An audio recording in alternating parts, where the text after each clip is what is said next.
আসসালামু আলাইকুম এভরিওয়ান, কেমন আছেন আপনারা সবাই? তো আমাদের এখানে আইসা পড়ছে শীত। এই যে গাছগুলো কীরকম রুক্ষ হয়ে গেছে, যে কোনো একদিন এগুলা আইস পইরা মইরা যাইব। তো ভাবলাম আজকে কিছু করলা উঠাই। তো এগুলার এখন বড় হইব না, কারণ এরকমই থাকবো। এখন তো শীত আইসা পড়ছে আমাদের এখানে, আর বেশ কিছুদিন যাবতই কোনো ভিডিও দিই না। অনেক দিনই অসুস্থ ছিলাম। এই যে এক ধরনের পোকায় ধরছে, এগুলো সব শীতের পোকা। আর আল্লাহর অশেষ রহমতে এখন সুস্থ হয়েছি। তো এখন কম বেশি ভিডিও দেব। এই তো আজকে করলা ছিঁড়তেছি, সাইজ একটু ছোট ছোট। এটা হচ্ছে গাছ যারা করলা ধরতে গেলে, কারণ এগুলো আর এখন বড় হইব না। আমাদের এখানে এখন শীতের সিজন, এমনিতেও এর আগে শীত আইসা পড়ে এগুলো মইরা যায়। তো মে মাসেই মইরা যায়, এখন জুন আইসা পড়তেছে। তো যে কোনো একদিনের মধ্যেই বরফ পইরা মইরা যাইব এগুলা, আর খাওয়া যাইব না। প্রায় 4-5 মাস আবার এরকম থাকে, 4 মাস থাকে। তারপর আবার দেখা গেছে সবজি বীজ রোপণ করলে সবজি হয়। তো এই যে ভিতরে ভিতরে আছে অনেক করলাই আছে, শুধু করলা গাছই আছে আমার গার্ডেনে এখন। আর ভিতরে আছে ধইনা পাতা। তো ধইনা পাতাটা বড় বরফ পড়লেও মরে না। আর বাহিরে থেকে তো গার্ডেনে থেকে করলা ছিঁড়ে আনলাম। তো আজকে আর করলা ভাজি করবো না, এখানে হচ্ছে রান্না করবো বেশি পাবদা মাছ।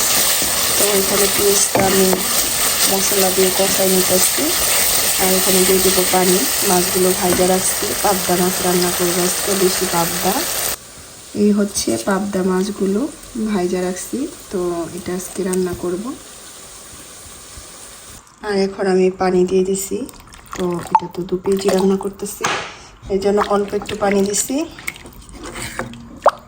তো আজকে সারাদিনে আমাদের সকাল থেকে ধরে আমি গার্ডেনে গেলাম, আর এই তো এখন রান্না করতেছি। তো রাত্রের জন্য কি রান্না করি সেটাও আজকে ভিডিওতে দেখাবো। তো এটা বলক আসলে পরে আমি মাছ দিয়ে দিব, এখন মাছ দিব না। আর এদিকে লাউ ভাজি করছি। তো সিজনের শেষ লাউ, আর তো প্রায় 3-4 দিন পরে দেখা যেতেছে লিস্টে মাইনাস হইব। তো মাইনাস হইলে তো সব গাছ মরে যাব, দেখাবো আপনাদেরকে। আমাদের এখানে মাইনাস পড়লে আইস পইরা কীভাবে গাছগুলো মইরা যায়। তো এখানে লাউ ভাজিটাও করে নিছি। আর এখন দিয়ে দেবো মাছগুলো। আর আমাদের এখানে সবজি বাগানে আমরা প্রায় অনেক মাসে সবজি খাইতে পারি। আর 4 মাস সবজি খাওয়া যায় না সাউথ আফ্রিকাতে, কেননা এত পরিমাণে বরফ পড়ে জুন জুলাই আসলে। আর বাংলাদেশের সাথে আমাদের এখানকার ওয়েদারটা একেবারে অন্যরকম। বাংলাদেশে যখন গরম থাকে, আমাদের এখানে শীত থাকে। তো শীতের সবজি যাই হোক, আজকে লাউ ভাজি করলাম, পাবদা মাছের তরকারি রান্না করতেছি। আর এখন দেখা গেছে শীত আইসা পড়তেছে, সব গাছগাছালিগুলো মইরাও যাইব। আর 5 দিন পরে একদিনের আইস পরে সব মইরা যায়। তো দেখাবো আপনাদেরকে।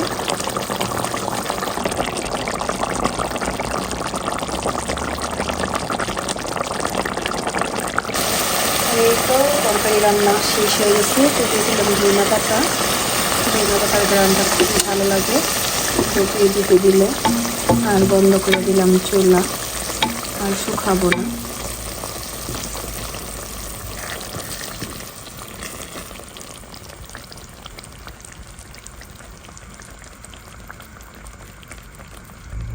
তো আজকের ভিডিওটা এই পর্যন্তই।